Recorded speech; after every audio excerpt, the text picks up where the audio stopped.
semuanya, selamat menjelang sore dan selamat pagi untuk yang berada di Paris dan Stockholm dan mungkin selamat malam atau waktu yang lain jika menonton ini di YouTube di seluruh dunia.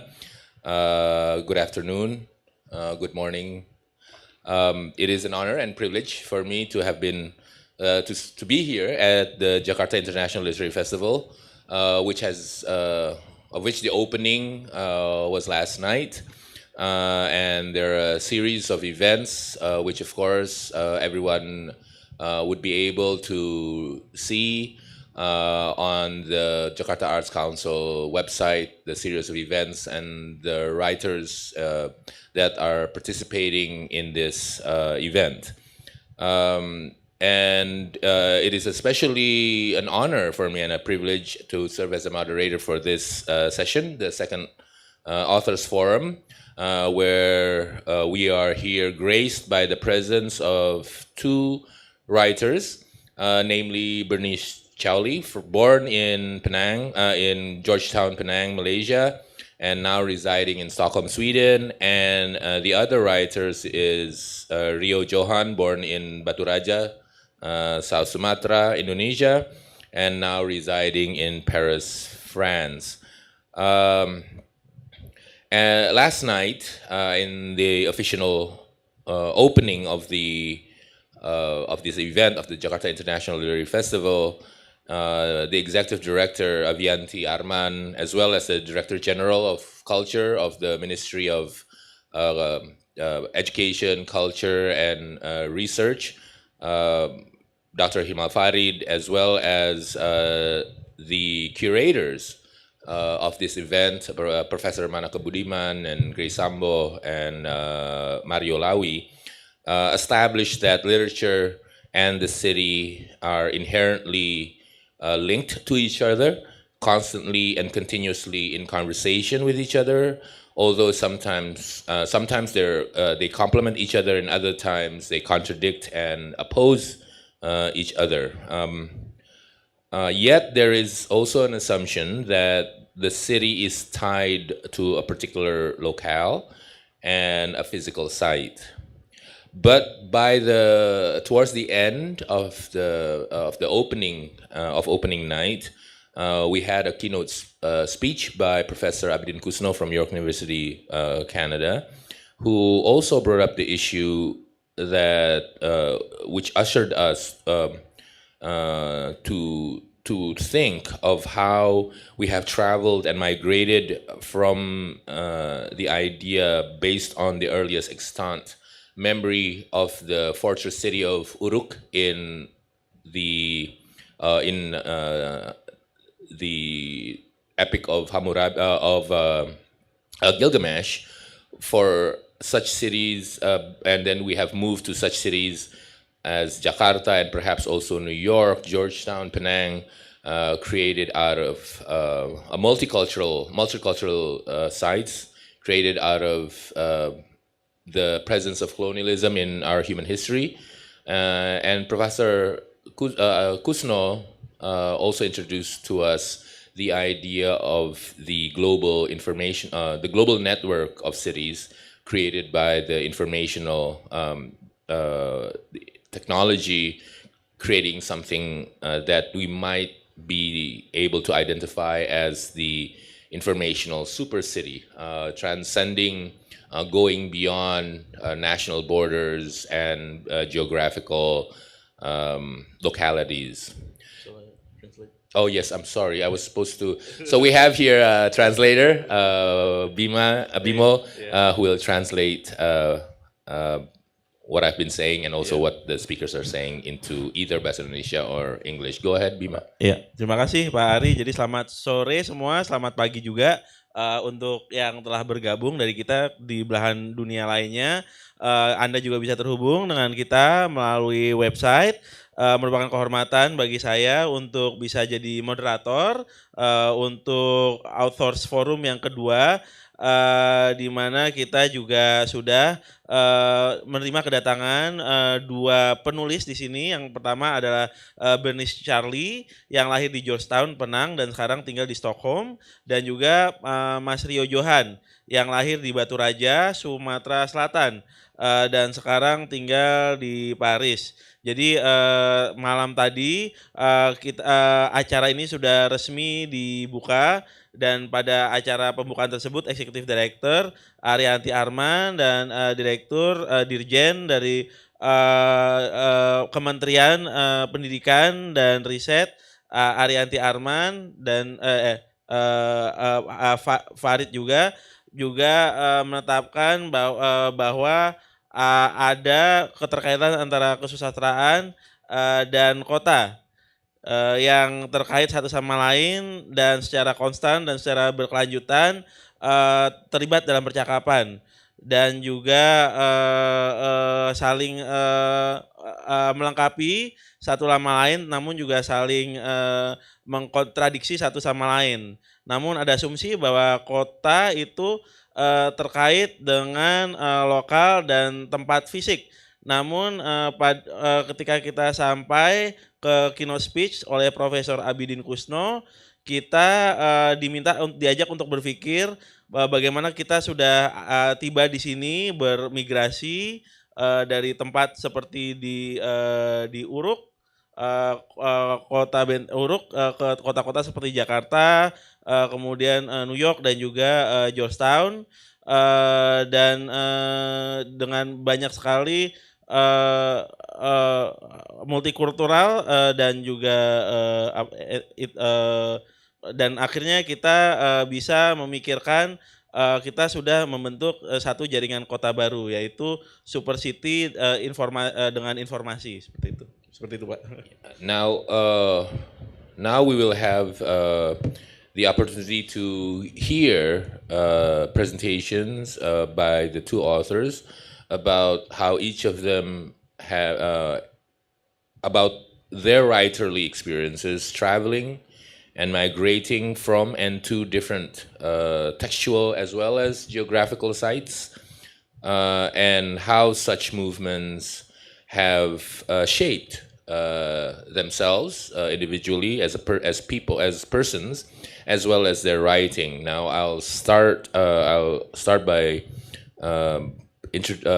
welcoming Bernice Charlie to the screen. So I'm just going to have Bernice deliver her presentation. Go ahead, Bernice. But wait for Bimo to translate. Jadi sebelum kita, excuse me Bernice, so kita akan mendengar dua penulis ini bagaimana kedua penulis ini telah melakukan perjalanan pindah dari satu tempat geografis ke tempat lain, dan bagaimana perpindahan itu, pergerakan itu membentuk baik diri mereka ataupun cara mereka menulis. Nah, sekarang saya akan memberi kesempatan untuk Bernice untuk memulai presentasi beliau. Okay, selamat siang.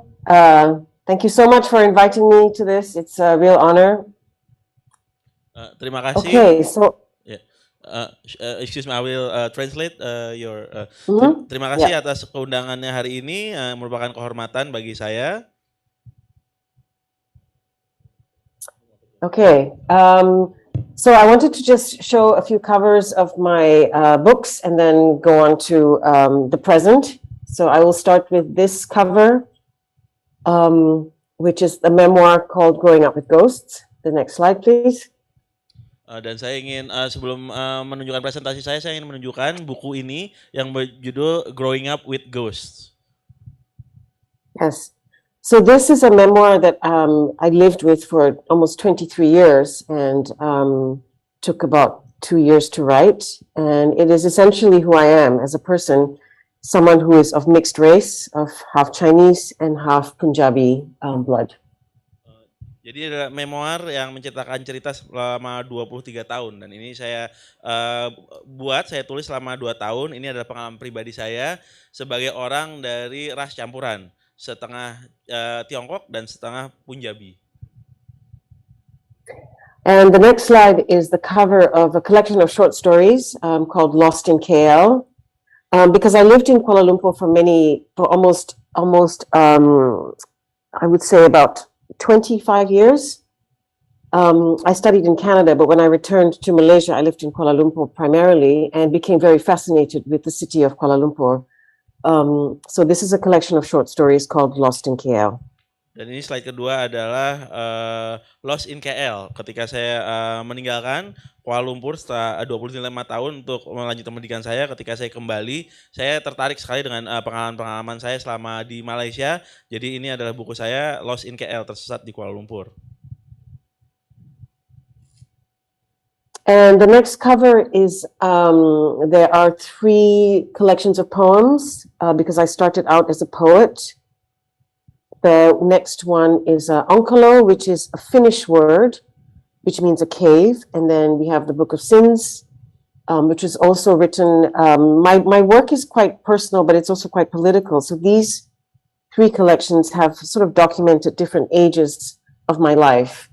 So Onkalo, Book of Sins, which was written after my mother's death, and then Incarcerations, Incantations, which was published 2 years ago. Jadi ini adalah cover dari 3 buku tentang kumpulan puisi-puisi, karena memang saya memulai karir saya sebagai penulis puisi. Ini adalah buku yang menjelaskan pengalaman-pengalaman pribadi saya dalam berbagai tahapan berbeda dalam hidup saya. Yang pertama Onkalo, ini bercerita setelah saya meninggalnya ibunda saya, kemudian Incantation dan Incarceration.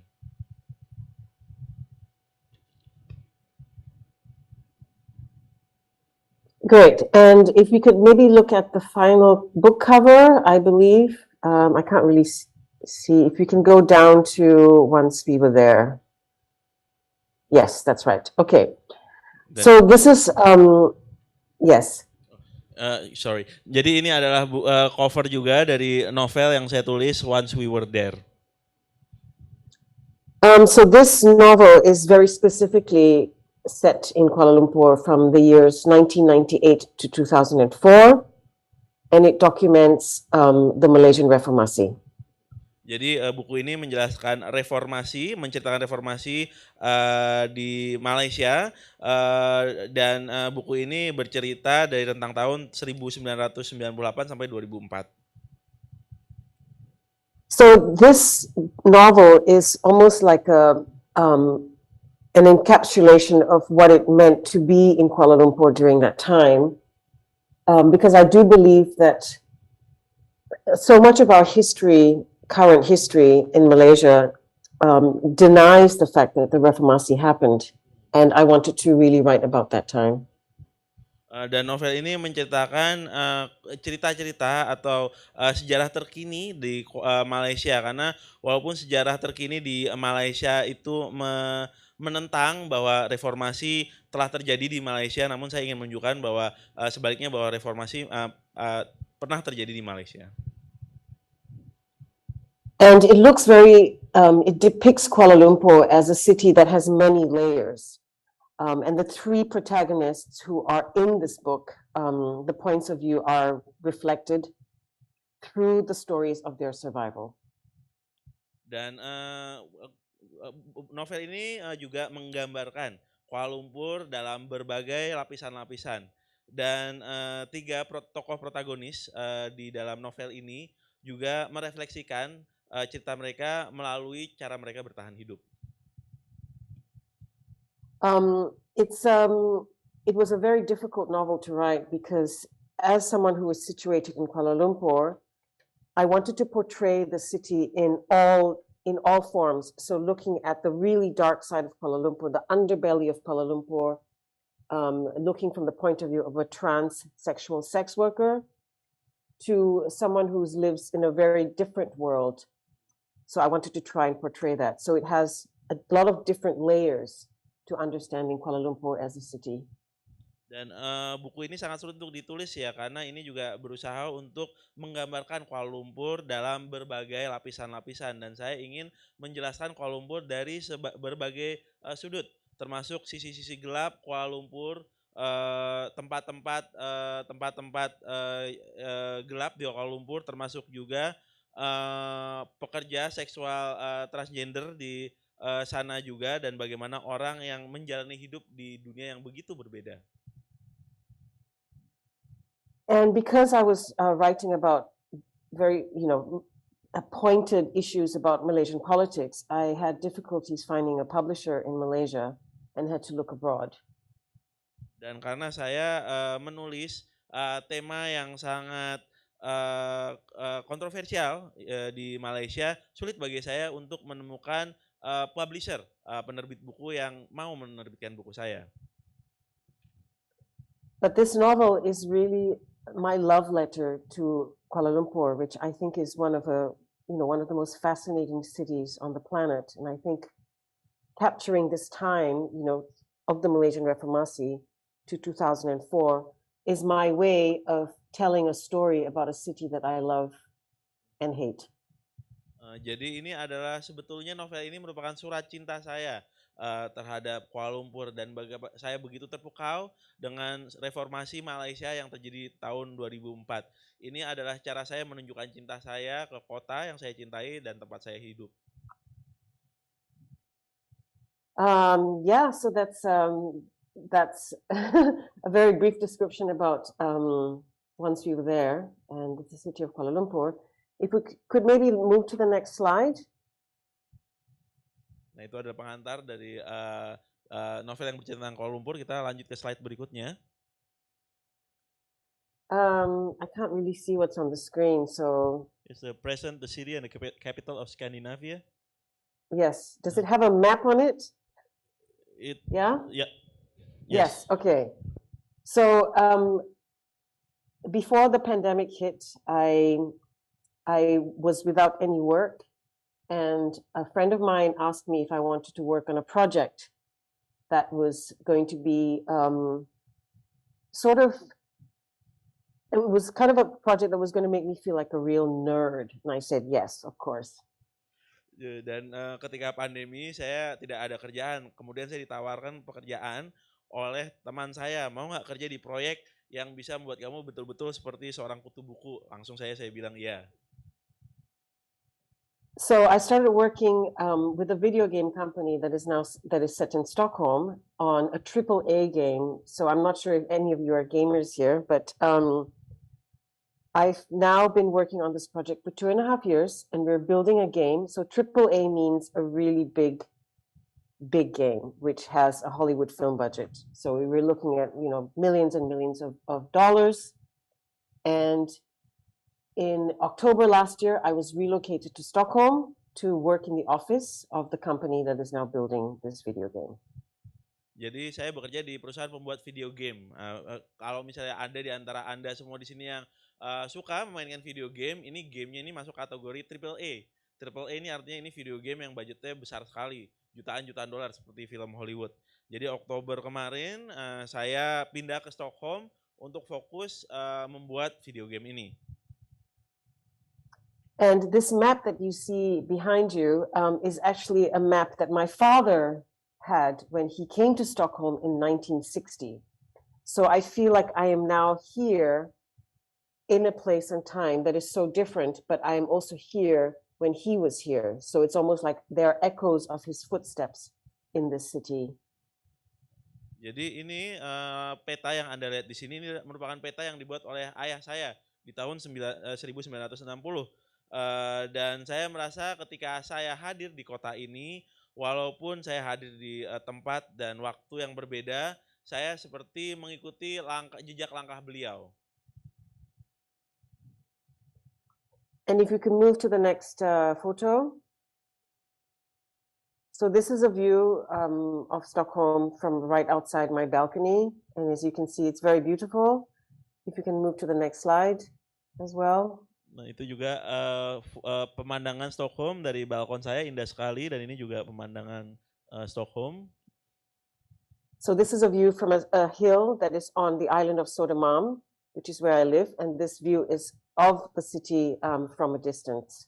Nah, ini adalah pemandangan kota dari jauh, dari Gamla Stan dan Östermalm ini adalah pemandangan kota Stockholm dari jarak jauh.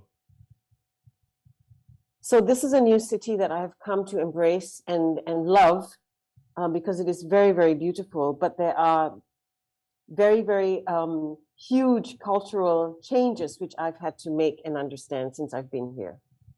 Jadi ini kota baru bagi saya yang harus saya rangkul dan saya cintai. Namun memang banyak sekali perbedaan-perbedaan budaya yang harus saya hadapi ketika saya pindah ke sini. So the way I manage to keep myself sane and to connect with the city is through the next two pictures.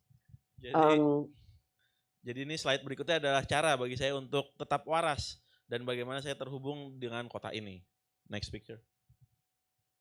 So the forest, so Sweden is covered 75% by forests, and the name that Swedes use is called Allemansrätten, and this is the freedom to roam. So you can go anywhere in the country, you can go anywhere, there are no borders, you have access to anywhere in the country. Jadi ini adalah hutan. Negara Swedia adalah negara yang dikelilingi oleh hutan, dan ada istilah di Swedia, Allemansrätten, itu artinya Anda bebas berpergian menjelajahi kemanapun. Jadi tidak ada batas, Anda bebas menjelajahi berpergian di negara ini. And this is it's a big contrast to where I've come from in Malaysia, because so much of what we know and the forests are basically, they are borders. There are places that you cannot enter. There are parks. During the lockdown in the pandemic in Malaysia, all 3 parks that were next to where I lived in Kuala Lumpur were closed. So to come here and to be able to feel that you have access to go into any forest is a very, very strange concept for me, and something that I really embrace. Dan ini adalah berbeda ketika saya di Malaysia. Itu yang kita ketahui bahwa hutan itu adalah batasnya. Anda tidak boleh masuk hutan, dan bahkan selama lockdown di Malaysia ada 3 taman di tempat saya tinggal. 3 taman tersebut ditutup, tidak boleh didatangi, tidak boleh diakses. Nah, ketika sampai di Stockholm dan saya bisa mengakses hutan ini merupakan satu konsep aman yang bisa saya hayati penuh, bisa saya anut penuh. And if you will look at the final picture, this is something that I have learned to embrace. It is wild swimming, and I go into the water even when there's snow.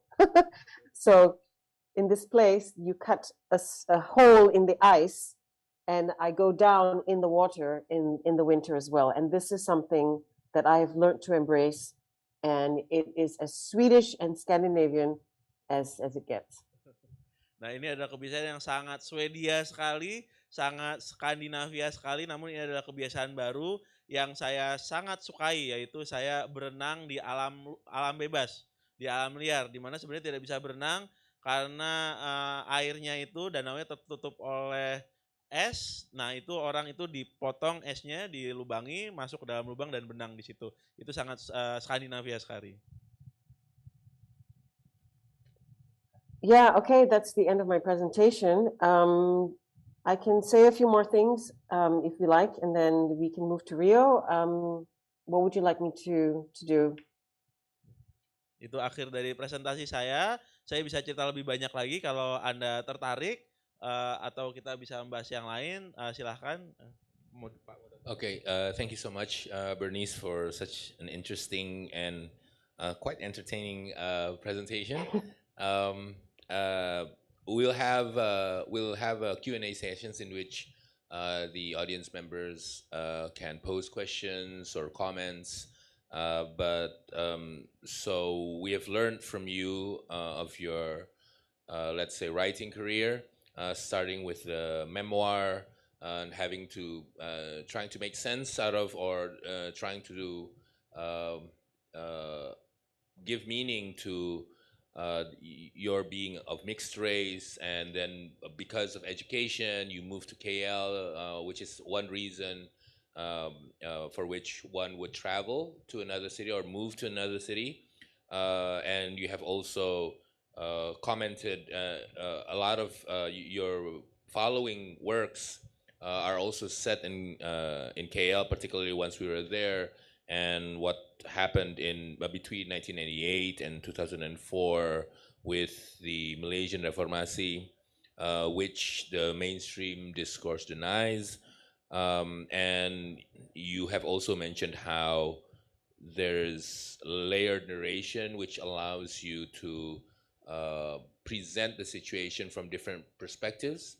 And I think that would be sort of like appropriate for layered narration would be appropriate for a narrative about a city in which, of course, there are many layers. Perhaps you would like to translate. Terima kasih Pak Ari. Jadi tadi perspektif presentasi yang sangat menarik sekali dari Ibu Bernice. Nanti ada sesi tanya jawab di mana para audiens di sini juga bisa mengajukan pertanyaan. Jadi tadi juga Bu Bernice juga menjelaskan pertama-tama menulis memoir itu bagaimana upaya beliau untuk memaknai keberadaan beliau yang berada dari ras campuran. Dan kemudian juga ketika melanjutkan pendidikan di KL itu juga merupakan kenapa alasan orang pindah tinggal dari satu kota-kota lain, bekerja juga di Kuala Lumpur dari tahun 1998 sampai 2004, kemudian juga menceritakan ketika cerita tentang reformasi Malaysia yang sebenarnya juga ditolak oleh wacana mainstream, namun juga banyak sekali perspektif tadi juga menjelaskan tadi durasi layer tingkatan juga dan bagaimana pentingnya durasi layer ini dalam proses menceritakan narasi.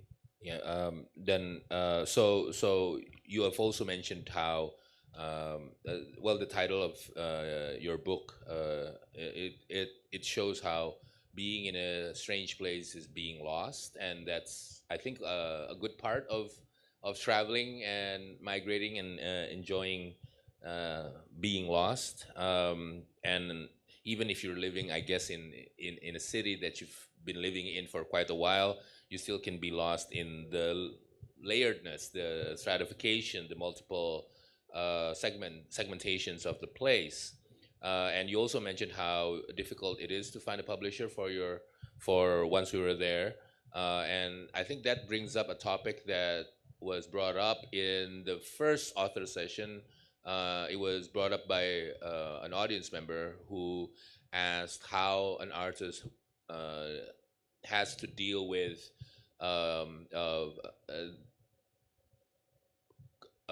their artistic endeavor, and then how to deal with artistic endeavor, and how to deal with the corporate world, in this case the publisher, and how you had to come to terms with that. But you say also that it is a love letter to KL, which a city which you love and hate at the same time, which is always any kind of romantic relationship is, I think, involves those two emotions. You wanna? Tadi juga ada menjelaskan judul buku Anda yang menuliskan menyertakan kata lost atau tersesat, yaitu ini adalah pengalaman, memang sebuah pengalaman yang selalu akrab ketika orang pindah ke tempat baru atau migrasi ke tempat baru, tersesat, bahkan walaupun kita sudah tinggal lama di sebuah tempat, terkadang memang kita bisa tersesat di lapisan tertentu atau segmen tertentu pada kota tersebut. Anda juga tadi menjelaskan sulitnya untuk mendapatkan penerbit untuk novel Anda. Waktu sesi kita pertama tadi ada yang audiens juga menanyakan bahwa sebagai seniman itu tantangan bagi seniman itu adalah bagaimana menghadapi dunia industri atau dunia korporat. Anda tadi juga menjelaskan bahwa Anda bisa mencari jalan tengah untuk bisa bisa menghadapi dunia korporat dan Anda juga menjelaskan bahwa Anda memiliki hubungan cinta dan benci, love and hate relationship, dan ini adalah sebuah hubungan yang selalu ada dalam hubungan romantis dan hubungan emosi lainnya. And the final part of your presentation, Bernice, Bernice's presentation is interesting because then she moved. She was invited to work on a video game company, and in a way, you know, those of you who are gamers will realize that layered narratives is like a big part of video games, and I think later on maybe we can ask Bernice to elaborate more on how the idea of layered narratives is how it operates within a video game company. So as well as and also she being in Stockholm also had something to do with her relationship with her father, who made the map, if I'm not mistaken. And so it's almost like the father has drawn the map for her daughter to go to use when she comes to this place, and she also talks about the availability of the forest in which she can roam and explore without borders, which is very literary, very aesthetic, literary endeavor, exploring.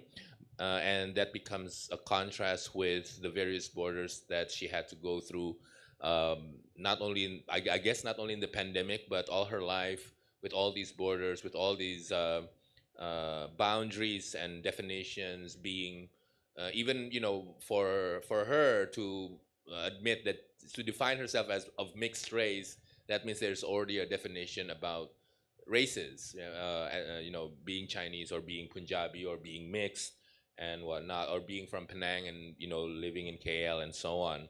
And then she also talks about how exciting it is to have a new habit, a new custom, a new tradition that she can be involved in. And I think we can later on explore more, or have Bernice elaborate more on these ideas of explorations, of dealing with boundaries in the process of her travels, textually as well as geographically. Go ahead. Jadi dari presentasi Ibu Bernice tadi dibilang kalau beliau diajak untuk terlibat dalam pembuatan video game. Bagi Anda yang bermain video game pasti tahu di sini bahwa naratif berlapis itu adalah bagian yang sangat penting dari permainan video game. Nanti kita bisa tanya ke Bernice tentang apa itu naratif berlapis, dan tadi juga menjelaskan tadi ke Stockholm, terus melihat peta yang sudah dibuat oleh ayah beliau, dan itu seakan-akan seperti sang ayah itu membuat peta sengaja khusus untuk digunakan oleh putrinya kelak. Dan tadi juga menjelaskan tentang hutan dan keterkaitan antara hutan, batasan, borders, dan exploring atau penjelajahan itu merupakan kata kunci yang sangat penting juga sebagai penulis. Berbeda dengan kata-kata penting yang sebelumnya harus dihadapi oleh Bernice, seperti batasan, borders atau boundaries. Semua itu definisinya sudah pasti, sudah mantap. Seperti ras itu sudah pasti ada keturunan Tiongkok, Punjabi, kemudian sebagai orang dari keturunan campuran itu pasti merupakan hal yang tersendiri tinggal di Penang. Dan kemudian tadi juga menjelajahi Bernice cerita tentang kebiasaan barunya, kemudian tradisi barunya itu, kemudian beliau nanti kita tanya lagi tentang Bernice, tentang penjelajahan beliau, bagaimana penjelajahan melampaui batasan, boundaries, baik secara tekstual maupun secara geografis. Okay, so now we'll give the screen or the microphone, or it's very difficult in these hybrid situations. What do you give, like the screen or the floor?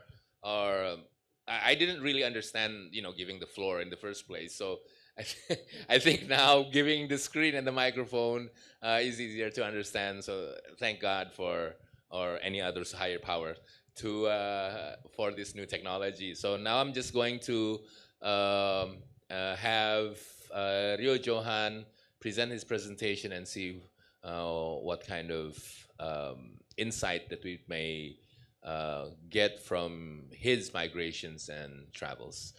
Jadi kita akan itu memberikan waktu dan tempat ya. Biasanya memberikan floor tapi nggak mungkin juga floor diberikan ya. Jadi ini memberikan layar dan mikrofon ke Mas Rio supaya Mas Rio bisa memberikan kita insight tentang bagaimana pengalaman migrasi beliau. Okay, thank you. Good afternoon. Is it visible my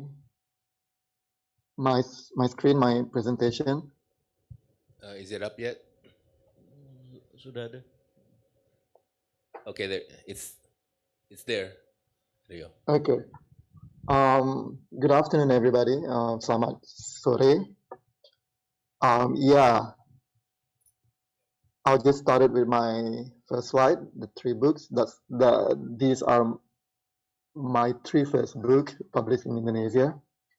Ya, jadi The first.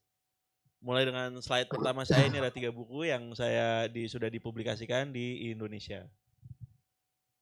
The first one, my first book is the one in the middle, the blue one. It's called Aksara Amananuna, or the Alphabet of Amananuna. It's a short story collection. It was published in 2014, and it was published when I was still in Solo studying chemical engineering there. Yeah. Jadi ini buku pertama saya yang tengah, Aksara Amananuna. Ini adalah buku yang dipublikasikan di Solo tahun 2014. Waktu itu saya masih kuliah teknik kimia. Yeah. The black one, Ibu Susu. I wrote it when I was in Berlin. I was there for a residency program funded by the Indonesian National Book Committee. What is funny about this book is that I was in Berlin to write something, but instead of writing about Berlin or anything German, I wrote a tale set in ancient Egypt instead. Jadi ini Ibu Susu ini adalah buku saya kedua. Waktu itu saya tulis di Berlin. Waktu itu saya kuliah S2 ya. Waktu itu disponsori oleh Komite Buku Nasional Indonesia mungkin tadi sebutnya. Jadi no, it was not. Itu bukan S2, itu program residensi buat penulis. Oh, residensi untuk penulis ya. Jadi alih-alih menulis buku mengenai Berlin, saya menulis buku mengenai ini, Ibu Susu ini. Ya. Yeah, and the third one was buanglah hajat pada tempatnya, or I think you can translate it to dump your business in the right place or something like that. It was published in 2020. Yeah, when I was already in Paris, and it's a funny book. It's a playful and cheeky book, a naughty book, kind of. It's a novel. It's a futuristic novel set, a post-apocalyptic novel set in a world where there's only one toilet left, and people have to stand in a long line for pooing, something like that. Ini buku Buanglah Hajat di Tempatnya ini dipublikasi tahun 2020 waktu sudah di Paris. Ini buku yang lucu dan sedikit nakal juga dan sedikit jorok. Ini bercerita tentang masa depan di era post apokaliptik setelah perang, di mana di seluruh dunia cuma ada 1 toilet dan semua orang tuh harus antri untuk mereka bisa buang hajat, bergiliran buang hajat. Yeah, it's sedikit jorok. I agree with that. And yeah, next one. These are my 2 latest books. The first one is my 4th book, Rekayasa Buah. I think it's Fruit Engineering is in English. It's a short story collection, again set in the future, kind of. All the short stories in the book are about silly, stupid, but kind of fantastical fruits. Yeah. So it's only thought that everything is about fruit. That's it. Ini cerita itu Rekayasa Buah ini cerita kumpulan cerita pendek ya Mas ya. Ini cerita pendek yang settingnya itu di masa depan. Ini tentang jenis-jenis buah-buahan yang mungkin lucu ya dan agak agak fantasi seperti itu Mas ya. Yeah, and the next one, the latest one, Caravansera, is a short novel or a novella set in around 15th century Persia. Dan ini ada Caravansera. Ini adalah novel pendek yang mengambil setting di abad ke-15 di Persia seperti itu. Yeah, and I've translated two words from French to Indonesian. The first one is from Marcel Schwab, Le Livre de Monel, I think the Book of Monel in English. And the last one that I've translated is three short stories from Jacques Rousseau, Cerita Cinta Milord Edward Bomson, ya.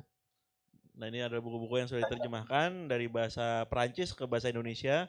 Buku tentang Monel yang pertama dari Marcel Schwab dan juga Cerita Cinta Milord Edward Bomstone. Yeah, so I guess some of you might already guess it that in most of my works I prefer to escape first rather than write reality as it is. I prefer to as a writer I prefer to escape, and then if I want to say something, then I'm going to say it through escapism itself. When I was a kid, I like to escape through my books, through readings, through fairy tales that I read. I was born and raised in a very small town, but Raja is a very small town. There were not many things to see there. When I grew up there, we didn't even have a mall in that. That's how small it is. And yeah, so books, fairy tales, and literature were means to escape from it, to imagine many different kind of worlds, imagine many different kind of cities, or even things that doesn't exist, places that's fantastical places. So yeah.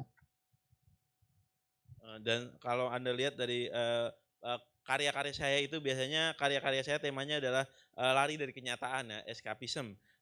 Karena saya juga suka membaca sebagai cara dari saya untuk lari. Saya suka fairy tales juga, buku, dan juga karena saya juga lahir di Batu Raja, di kota kecil, tidak ada yang bisa dilihat di sana. Tidak ada, bahkan tidak mall di sana, itu menunjukkan betapa kecilnya Batu Raja, sehingga untuk saya bisa melarikan diri atau escape, saya selalu baca buku, fairy tales atau kesusastraan, dan saya juga ini selalu mengandalkan imajinasi saya juga untuk bisa membayangkan kota-kota fantasi atau kota-kota yang tidak ada di dalam kenyataan.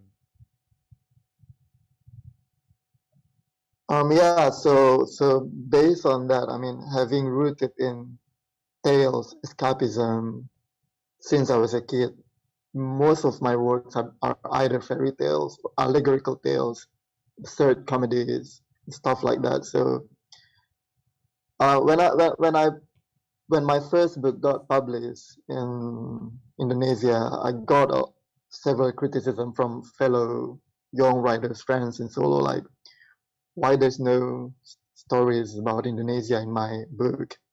Why don't you write things about Indonesia or things around you? Yeah, I realized that I have not written anything about my hometown, for example, or how I grew up or something like that. But as I said before, I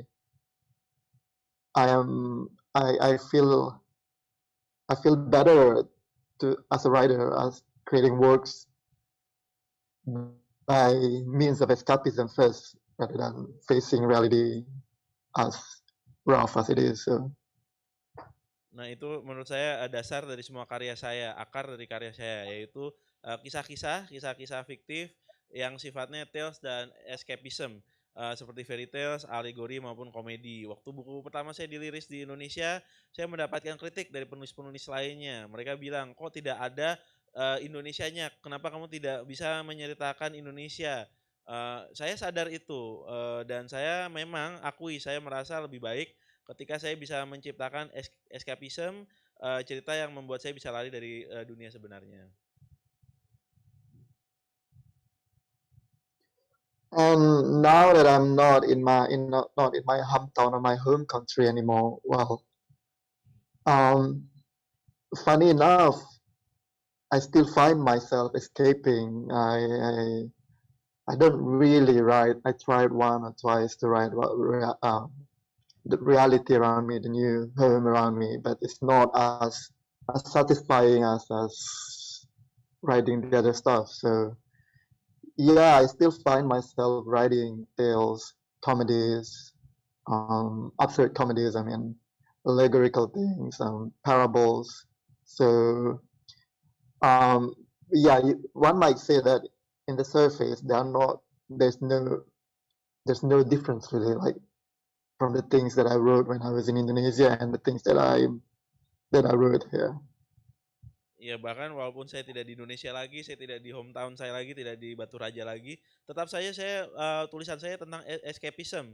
Saya memang pernah menulis tentang realitas, tapi tidak terlalu memuaskan bagi saya. Jadi tidak ada saya bedanya, saya berada di sini maupun saya di Indonesia. Saya tetap saja suka menulis cerita-cerita tentang tales, cerita komedi atau parabel seperti itu. But there are difference though. I mean, being here in a place that is far away from my hometown. When I was a kid, I used to read European tales like the Red Shoes or things that happen in Europe. And now I'm in a place where I used to imagine. And despite that, there were tales. Well, there's a bit of difference. For example, in my third book, Buanglah Hajat pada Tempatnya, it's a story within story kind of book. So in the first story in the novel is called Cerita Tentang Putri Raja yang Kejatuhan Tinja, or the story of a princess who was drenched with doo-doo, or she got poop on her head. Basically, the princess. The story is I got the idea of the story when I visited a fortress in Italy, for example. It's called Fortezza di Bardi, and the idea of someone pooping on the head of the princess first came in mind when I walked through the fortress. I found like holes. I don't know how it's called, like on the wall of the fortress, and back then in the medieval time, people used these holes to throw like hot tar, for example, for people who invade. So why not have someone poop in through these holes, and while he poops, well, a princess will sleepwalk, and yeah, there you go, the poops got into her head. So yeah. Jadi ini I'm gonna have to ask you this. Jadi lubangnya buat apa tadi? Okay, let me. I got what he was saying. So in medieval di abad pertengahan, asal tahu aja sampai abad ke-18 itu semewah apapun gedungnya nggak ada toiletnya, tetapi ada lubang-lubang untuk menuangkan misalnya air panas atau wax lilin, kalau misalnya atau oil gitu ya, hot oil, kalau ada yang menerobos masuk gitu. Jadi kalau ada musuh masuk ke bentengnya, itu dituangin ke situ gitu buat ini. Jadi terus Rio kepikiran gimana kalau bukan senjata gitu, senjata biologis, tapi ya senjata biologis. Senjata biologis, gimana kalau aja ke dalam lubang itu gitu, terus jatuh ke kepala putri, terusnya nya hilang gitu kan, selesai urusannya gitu kan, ya kan udah nggak ada lagi gitu. Jadi kurang lebih begitu. Ya, makasih. Ini mungkin saya sama Rio ada dalam frekuensi yang sama dalam hal ketidakwarasan gitu, jadi agak mudah nyambungnya. It's exactly like that. So yeah, well, what I wanted to say is like there's a difference like visiting places in real and got inspired by it than just imagining it like when I was in Indonesia. So despite that, the actual finished story has nothing to do with the place. Um, another example is a short story that I wrote in when I was in Paris. It's called, well, it's not really easy to translate the title, but it's basically it's two towers on two hills towering at the same height.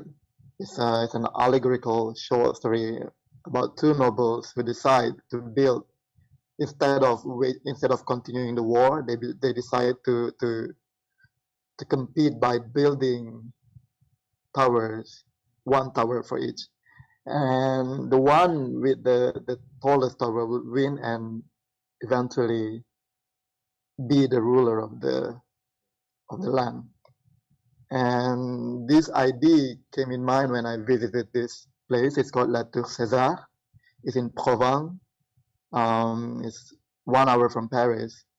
And when I just asked, when I like a true tourist walk around the tower, I read in the tower that an explanation that they built the tower in such a on the top of the hill because, well, of course it's also for defense, but it's also because they want to show the power that the ruler is towering over the city of the people, something like that. So yeah, and from the idea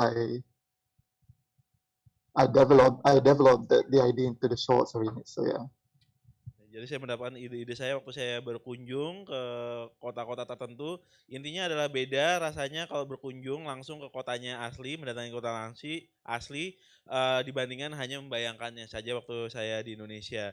Contohnya biasanya saya waktu itu berkunjung ke Latun Sesa ini tempat 1 jam dari Paris. Saya berkunjung ke menara tua di sana dan di situ saya mendapatkan inspirasi cerita pendek tentang bagaimana ada 2 kesatria yang alih-alih mereka berkelahi atau bertarung, mereka kemudian berkompetisi siapa yang bisa membangun menara di atas bukit dan menara siapa yang paling tinggi itu adalah menjadi pemenangnya. Ini juga salah satu simbol juga siapa orang yang bisa membangun menara yang tinggi yang bisa mencakup melihat kota secara keseluruhan. Seperti itu. And like the last example is my fourth book, Fruit Engineering, is the fruit. I call it the fruit book. Yeah, and it's a comical short story collection, as I said before, about fantastical futuristic fruits. And the idea of writing whole book mainly about fruits, silly story about fruits, is that when I first arrived in Berlin, that was my first time in Europe, and I went to KaDeWe, Kaufhaus des Wassers. It's a mall, a big mall in Berlin, and then I saw for the first time in my life some like fruits that I've only managed to. Oke, ini sepertinya ada gangguan. You froze for a I've while. never. Yeah. What? You mentioned a story about you being in a big mall in Berlin. Yeah. And they sell story. They sell, well, there are a lot of fruits that I've never seen before because that was my first time in Europe. Basically, I've only seen them on TV, but never in real. So yeah, I felt like wow, these fruits are exotic. I've never seen I don't know, like blackberries before. Well, there are no blackberries in Batu Raja. Maybe in Jakarta, but in Batu Raja it's too small for blackberries. I have never seen, I don't know, red currant, black currant, even like exotic fruits from Africa, from from Latin America. So yeah, I felt like, oh, I want to try this fruit. I want to try this fruit. I want to try this fruit, and I felt like these fruits are exotic. And then I had some discussions with my German friends, and they said, no, these fruits are not exotic. Fruits from your place are more exotic. Um, Pineapples are more exotic, or mangoes, and so yeah. So from that experience, I got the idea to write. Why not writing a whole book about fruits? Ini juga contoh lainnya adalah membuat satu buku penuh isinya tentang buah-buahan, buah-buah fantasi. Ini terinspirasi dari waktu saya pertama kali ke Eropa itu di Berlin. Pertama kali itu adalah kota Berlin, datang ke mall besar, itu banyak buah-buahan di sana, buah-buahan yang belum pernah saya lihat sebelumnya di Batu Raja, seperti blackcurrant atau blackberry itu mungkin di Jakarta ada, tapi di Batu Raja itu tidak ada. Jadi karena saya itu nyoba-nyoba semua buah-buahan eksotis ini, terus bilang sama teman saya orang Jerman, dia bilang ini bukan buah-buahan eksotis, yang buah-buahan eksotis itu adalah nanas, seperti itu. Jadi saya dari inspirasi mencoba-coba banyak buah-buahan ini saya menulis buku. Sounds so childish, but yeah, but that's the kind of thing I write. Then back to the home country versus new home. Well, yeah, on the surface, there are not many difference between the stories that I wrote when I was still in Indonesia and the stories that I wrote here when it comes to style and the type of stories. But I mean, at least personally for me, I feel there's a bit of difference there. Well, it's not bit. There's a quite big of difference writing it, because I'm in a new place. I see new things. I experience new things. Even I visited places that used to be foreign for me, used to be exotic. That's right, things that used to be different and exotic for me. So yeah, and I think that gives new way of seeing things when I write, even though in the end it's still tales, allegorical tales and escapism. Jadi kalau misalnya bedanya apa di Indonesia sama di tempat baru saya ini? Kalau dari cerita tidak banyak berbeda ya, dari gaya cerita, jenis cerita tidak banyak berbeda. Yang mungkin membedakan adalah kalau di sini saya kan banyak melihat hal-hal baru, banyak ke tempat-tempat yang asing dan eksotis. Namun ini memberikan saya cara berpikir yang baru. Namun temanya, gaya bercerita saya tetap sama, yaitu escapism. And then back to the question that people always throw me when I was in Indonesia. No, well, at least some people, I don't. Should I write only about Indonesia? Should I write only about the reality around me? Like, I mean, the reality as it is. Well, I now that I'm here, I would say I don't think so, because there have been so many writers like Jules Verne, for example, who writes about things that he hasn't experienced in real life. I mean, no one has been. No, well, I mean, you don't have to go to Venus or to write a story about an alien coming from Venus, for example, or from, I don't know, other part of the space of the universe. You don't have to experience living in Mesopotamia back in the day to write about Mesopotamia. So yeah, but then again, I mean, is it really? I mean, is when I said escapism, does it mean that I'm 100% escaping when I write things? And I would say no, because as much and as far I escape through my writings, I realize the more that I escape, the more that I look back on my writings, the more that I realize that there are things from my reality here and there, bits of my reality here and there in my escapism writings. There are always things from my experience, either from back home in Indonesia, from my hometown, or my new experience here in Paris. So yeah. All I want to say is, like, yes, I write escapism, but even though even though if I want to say something about my reality or things around me, I prefer to say it through escapism, if that makes any sense. And that's the end of my Iya. presentation. Jadi menjawab segelintir orang yang berkata di Indonesia, mengapa tidak menulis tentang Indonesia, mengenai realitas Indonesia. Namun kan seperti yang saya katakan, tidak perlu tinggal di Venice untuk menulis cerita tentang alien di Venice. Tidak perlu tinggal di Mesopotamia zaman dulu untuk bisa menceritakan tentang Mesopotamia. Jadi memang tema saya memang eskapisme, namun tidak 100% eskapisme. Karena semakin saya menulis, semakin saya sadar bahwa ternyata saya menyertakan realitas-realitas dalam hidup saya, baik pengalaman saya di kampung halaman saya maupun pengalaman saya di Paris. Jadi benar saya escapism tema saya, namun saya tetap menyertakan realitas hidup saya. Okay, thank you, Rio, for that interesting presentation.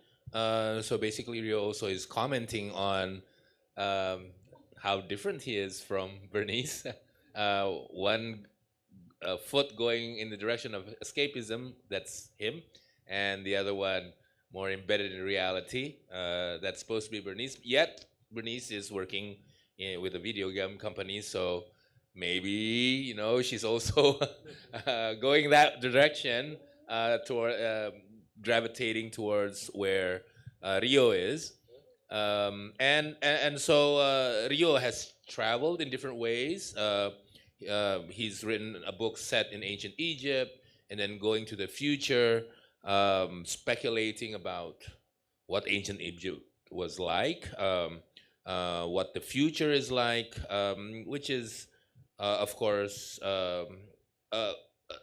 which is also a kind of exploration, which I think Bernice talks about when she finds the excitement and the possibilities afforded by the availability of the borderless forests where you can just roam. And I think Rio has been doing this in his writing, roaming history or non-history or pseudo-history, the various different versions of history. And he's also translated, so he's also traveled in that way, right? Traveling from one language to another. And I think the question which Rio raises is also very important. I don't know if people from other generation remember the Cranberries, but they had an album entitled "If Everybody Else Is Doing It, Why Can't We?" So if European writers can write about non-European surroundings, so why can't Rio, an Indonesian writer, write about non-Indonesian realities or non-realities or alternative realities? So yes, thank you so much. So we still have time for discussions, but before that, the translation. Yeah, that album, what? Cranberries album? The Cranberries album. Cranberries. Everybody else is doing it, so why can't we? I'm old enough to know the name. You are old enough. But I don't know about Rio though. Ya, buat Rio.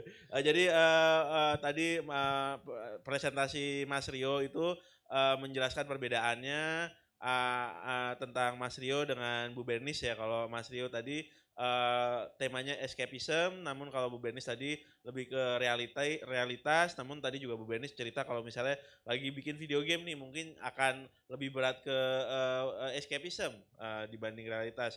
Tadi juga Rio menjelaskan tentang bagaimana menulis tentang perjalanan ke Mesir atau masa depan, dan tadi juga melihat bagaimana cerita di Mesir dan di masa depan, dari eksplorasi dari Bernice tadi mengenai kemungkinan dan menariknya hutan yang tidak berbatas, yang tidak memiliki batasan, di mana-mana bisa berjalan, melihat sejarah, non sejarah, pseudo history mungkin. Jadi bisa tadi dengan Rio juga menerjemahkan, tadi kan berarti itu menjelajahi satu bahasa ke bahasa lain. Kalau di album dulu, ada album band namanya Cranberries ya. If everyone does it, why can't we? Ya kalau cukup tua untuk Jadi kalau misalnya penulis-penulis Eropa tuh bisa menulis cerita-cerita non Eropa, kenapa penulis Indonesia menciptakan cerita-cerita yang non Indonesia seperti itu?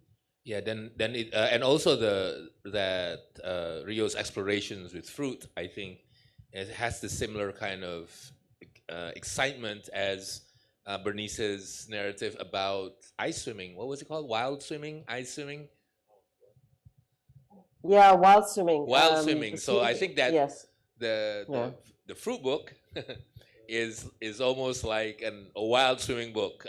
He swims in exotic fruits, which is I think very important because then it has something to do with exploring the kind of exoticism that Western writers have has done. You know, exoticizing. You can't translate that with my confusion. About the Asia and Africa and other places of the world, and of course Rio is sort of like it's reverse exotification, where he exoticizes regular fruit according to Europeans, like grapes, I think, boring fruits. Ya, jadi eksplorasi buah ini itu juga sama saja seperti tadi yang dijelaskan oleh Bernice, wild swimming atau berenang di alam bebas tadi ya. Ini berenang di buah-buahan eksotis, menjelajahi eksotisme. Seperti penulis Eropa menjelajahi eksotisme Asia atau Afrika. Nah, yang Rio lawannya adalah berbalikannya. Jadi menjelajahi hal-hal yang tidak dianggap eksotis di Eropa, buah-buahan yang tidak eksotis di Eropa, namun Rio mengeksplorasi eksotisme dari buah-buahan tersebut. Okay, so now we have time for questions. Okay, speculative fiction nerd we have in the audience. I know this person. So we have a nerd, which that links with Bernice, and he's a gamer that links with Bernice also, and he's an escapist, which links with Rio. So we have one question. Are there any more hands to be raised to ask questions? Okay, we'll start with. I'm going to pretend that I don't know him, so I'm just going to ask his name and what city he comes from, and then ask the question. Hello, everyone. Hello, Rio and Bernice. I'm Sandhya. I'm from Jatinangor, Sumedang, a bit far from Jakarta. I have a question for both Rio and Bernice. I think I'm going to start with Rio first. But fun fact, the first fruit I looked for in a supermarket when I was abroad for the first time were actually the cranberries. Right, now here's the questions. For Rio, I guess, I think I can call myself a speculative fiction enthusiast. So the question and sub questions I have in mind right now is that as a writer who writes escapist fiction and also allegorical fiction, which I think is a very interesting paradox. Like the combination of both is an interesting paradox. My first sub question is, do you have like a set of speculative fiction writers that do you think that influence you in writing your stories? Because of course we took a look and we heard about your experience, but not the people whose writing preceded you and influenced you. And also my second and last sub question is, how, because I always think that people in Indonesia always have this preconceived notions about how science fiction and fantasy should look like. So they might think that your stories may not be part of that notion. So I was thinking, do you ever think that you're part of the community? Do you think you're part of the larger speculative fiction or science fiction and fantasy community. I'm using the term speculative fiction because I think it's much more inclusive and all encompassing here. And my question for Bernice always has something to do with me being a gamer, and it's like in the past couple of years, it's been very refreshing to see like AAA games being like more inclusive and more diverse, including a lot of people like us, basically. So yeah, my question is actually quite straightforward. Like how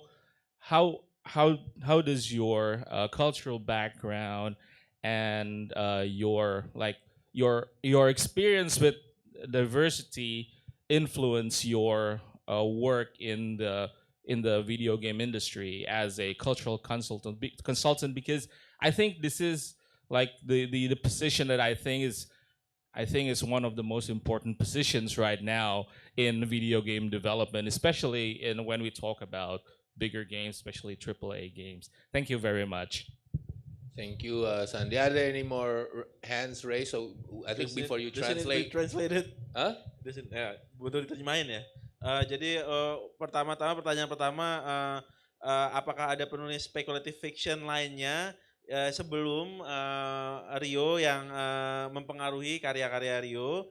Terus pertanyaan nomor 2 kan orang sudah punya gambaran mengenai apa ya spekulatif fiction itu seperti apa ya. Jadi apakah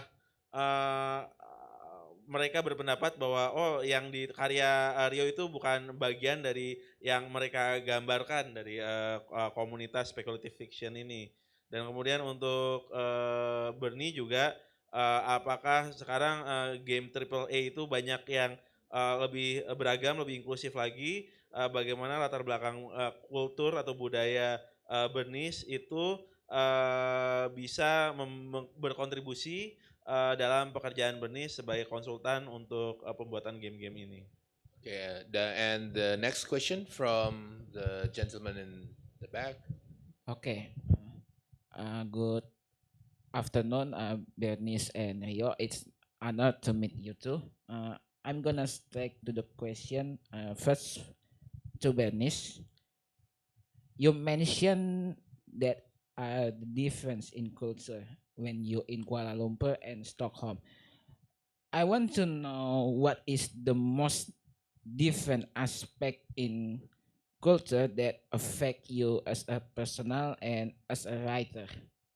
And for Rio, I really interest to the one of your works, Buang Sampah Pada Tempatnya. The idea is really out of Buang hajat. Buang hajat, okay. Buang hajat ke tempatnya, it's really out of the box. I want to ask a classical question. How's your writing process when you write that novel? Thank you very much. I'm sorry, what was your name again? Oh yeah, okay. My name is Rizky and I Rizky. live in East Jakarta. Okay. East Jakarta, not Bekasi. East Jakarta. Rizky dari Jaktim tadi menanyakan proses ketika tinggal di Kuala Lumpur dan Stockholm, bagaimana perbedaan budaya di dua tempat itu berdampak pada Bernice secara pribadi dan sebagai penulis. Kemudian ingin tahu proses menulis untuk Buang Hajat Pada Tempatnya ke Mas Rio. Okay, so now we're going to just ask, I think, starting with Bernice, I think you can address both Sandia's as well as Rizky's questions. Because I think in a way they're related. They're sort of related, yeah. Okay. Yes, terima kasih for both questions. The first one, it's a really good question. So the game that we're working on is a AAA game that is set in Southeast Asia in the 1970s. So it's a very, very specific time period. We have a fictional country in Southeast Asia. And because I have been hired as a senior writer and a cultural consultant, my job is to help with the world building, with representation, with the different cultures and races that are in the game. And as you know or may not, game dev is absolute chaos. It is the hardest job I've ever done in my life. It's like trying to write a novel with 35 different people, but there's 150 people working on our game right now in Stockholm and in New York, and I'm the only Southeast Asian creative on the project. So it's a huge responsibility. It's a lot of fun, and I feel that this transition from the literary world to video games is going to happen to more writers in the future, because games need writers, and you need to create worlds that exist in a space that is so driven by technology. So it's a really challenging job. And we're at a point now where we're still trying to figure so much out with the core mechanic of the game. But my job is to create a sense of authenticity and believability in a world that is fictional in Southeast Asia in the 1970s. Oke. Jadi pertanyaan bagus karena memang game yang disebutkan video game ini itu bercerita di negara fiksi di negara Asia Tenggara di tahun 1970-an.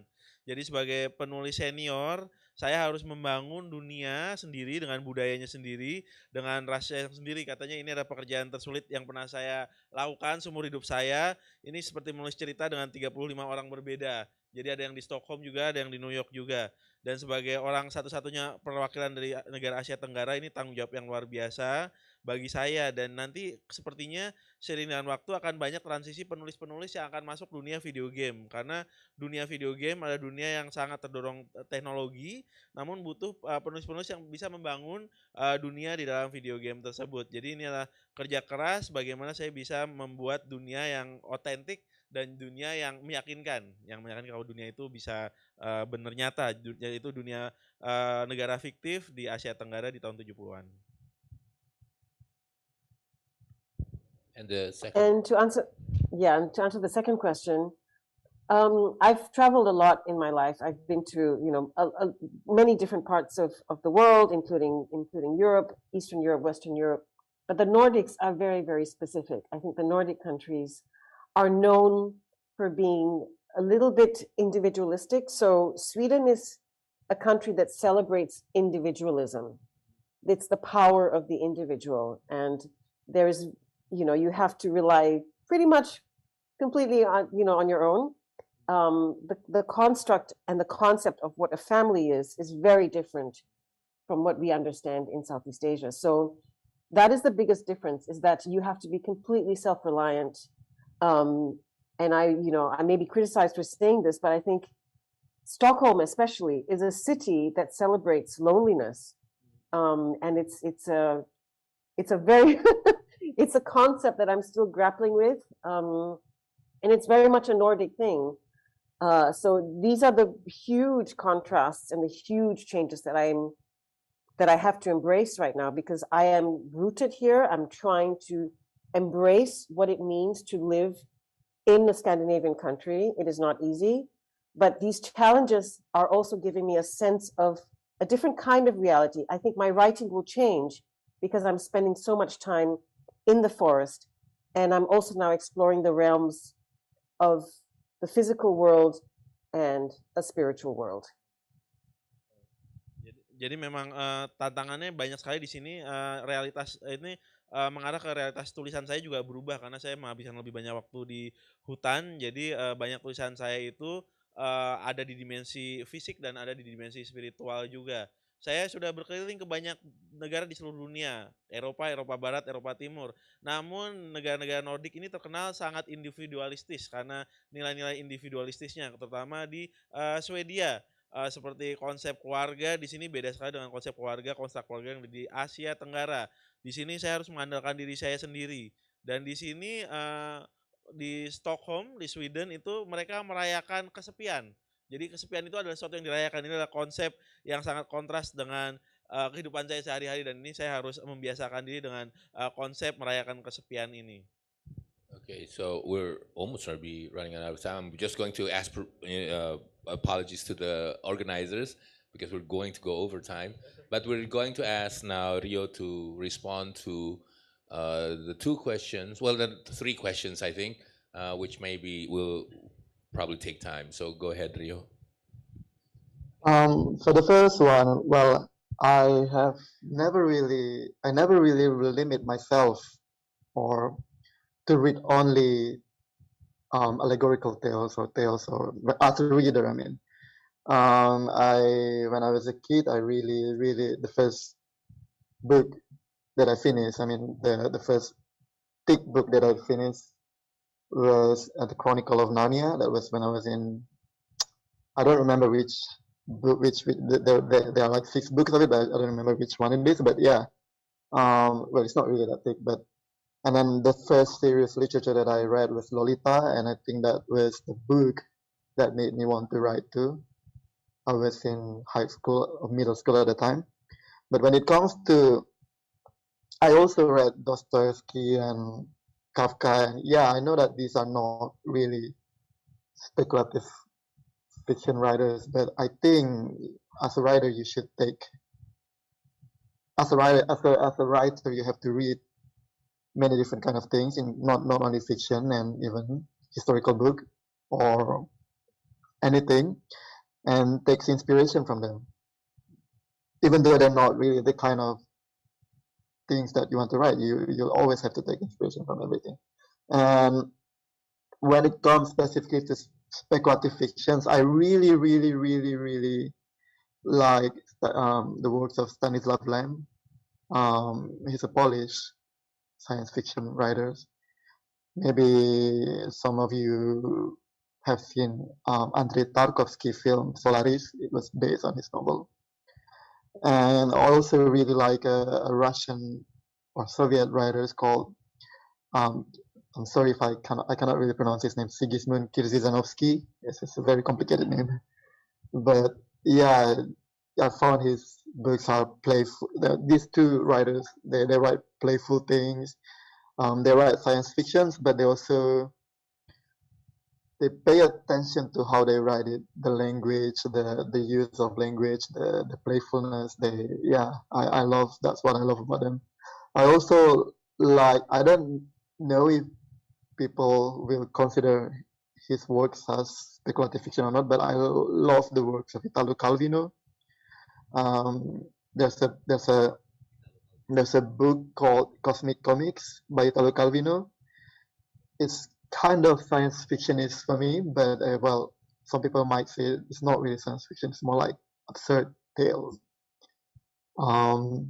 Yeah, well, those are some of I still have some. There are still some names that I like, but there are 3 names that I really like when it comes to speculative fiction.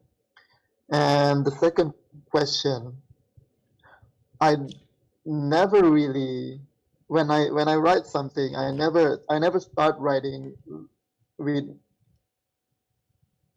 mine or with a goal that I'm going to write this certain genre, or I'm going to write because I want to write. I want to say this. I never start my story with a message or with a genre. I started with an idea or with a premise, and and then I develop it. That's just it. If it becomes if the idea becomes futuristic tale, then it becomes futuristic tale.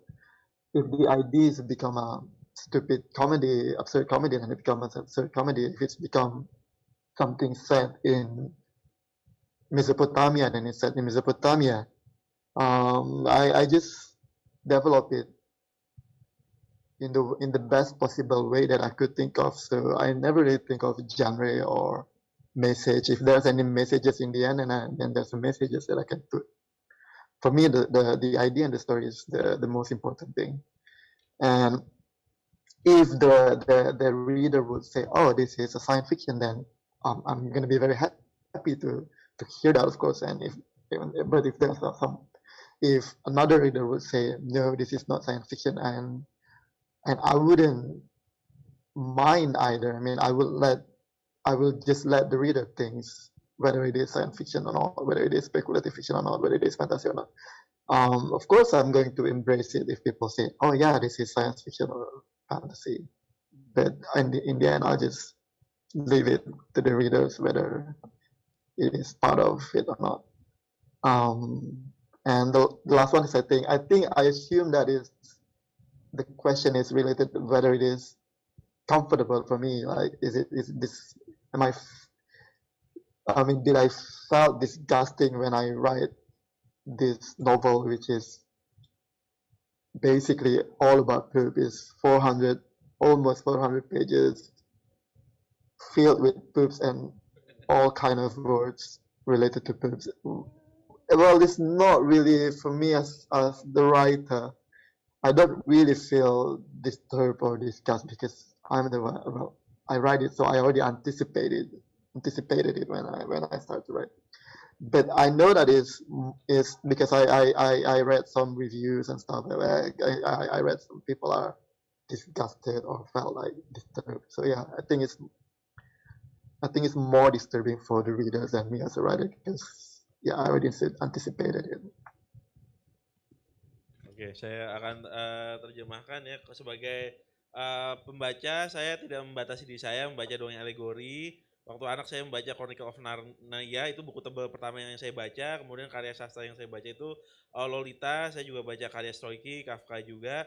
Namun sebagai penulis, sepertinya Anda tidak bisa membatasi buku Anda. Anda harus banyak membaca buku fiksi, buku sejarah, sehingga Anda bisa terinspirasi oleh karya-karya itu. Untuk fiksi spekulasi, I'm gonna ask your Andrei Starkov, itu nama-nama yang disebutkan tadi. The only one I can recognize is Italo Calvino Cosmic Comics because I read that over and over again. The other one, I don't think even Rio can pronounce it, so that's okay. I That's think. okay. And the first name, can you repeat Well, the first name? the Polish one is called Stanislav Lem, Stanislav Lam. and the Russian one is Sigismund Kirzizanovsky. Okay. So you might want to take a note karena nggak bisa dibaca juga saya. Terus yang pertanyaan tadi, proses menulis tidak ada tujuannya. Biasanya saya memulai itu tidak tidak ada pesannya, menentukan pesannya apa atau genrenya apa. Saya mulai dengan premis dulu, ide dulu. Nah kemudian kita lihat berkembangnya kemana. Apakah berkembang itu dongeng futuristik atau kemudian komedi konyol atau dongeng di Mesopotamia, itu nanti berkembangnya ke arah situ. Jadi nanti saya baru nanti kalau misalnya ada pesan atau genrenya itu baru terakhirnya. Kalau misalnya pembaca bilang, oh ini science fiction, ya saya tidak keberatan. Kalau pembaca bilang ini bukan science fiction, saya juga tidak keberatan. Mengenai nyaman atau tidak atau menjijikan atau tidak, itu buku Buang Hajat Tempat-Tempatnya itu 400 halaman, isinya penuh dengan hajat, penuh dengan tinja semua. Jadi saya tidak merasa jijik dan terganggu ya, terserah pembacanya gimana. Pembacanya merasa jijik atau terganggu dengan membaca novel saya tersebut. Okay, so I think we've gone over time, but thank you, Bernice, thank you, Rio, for such an interesting and entertaining and eye-opening, actually, presentation and talk. Clearly, their travels seems to invite us to travel also. Jadi, I'm just going to let him rest. Jadi memang sepertinya perjalanan mereka juga mengundang kita untuk melakukan perjalanan. Yang jelas saya akan ingin membaca karya-karya Rio. Rizky udah pasti pengen buang hajat, maksudnya baca novel yang buang hajat pada tempatnya. Kemudian saya juga jadi tertarik untuk membaca karya-karya Bernice karena terus terang saya agak deg-degan waktu jadi moderator untuk dua penulis yang karya-karyanya saya tidak pernah baca, itu agak irresponsible sebenarnya. Tetapi ini saya sangat senang karena saya bisa tergugah untuk my interests are ignited in to read the works of these two amazing writers, and tentunya Sandia akan menunggu kapan itu game akan release because he's going to subscribe. I think he's into Southeast Asian speculative fiction and games, and therefore I think it's like the Book of Revelation, what you just said to Sandia. Akan ada game latar Asia Tenggara dan udah itu dia harus nabung. Oke, jadi terima kasih teman-teman sekalian, baik yang menonton di YouTube maupun yang ada di ruangan ini. Terima kasih atas hadirannya. Mari kita beri tepuk tangan, applause, a big round of applause for these two amazing writers. Dan jangan lupa bahwa masih banyak acara lagi yang terkait dengan Jakarta International Literary Festival. Malam ini juga akan ada reading night yang kedua. Yang kedua itu untung ada orang-orang di sekitar saya. Yang kedua, dan silahkan tetap tinggal di daerah sini agak berkelana karena banyak yang bisa disaksikan dan dialami selama beberapa hari ke depan. Terima kasih, selamat sore dan selamat siang untuk yang ada di Paris. Terima kasih. Thank you so much. Terima kasih. Thank you.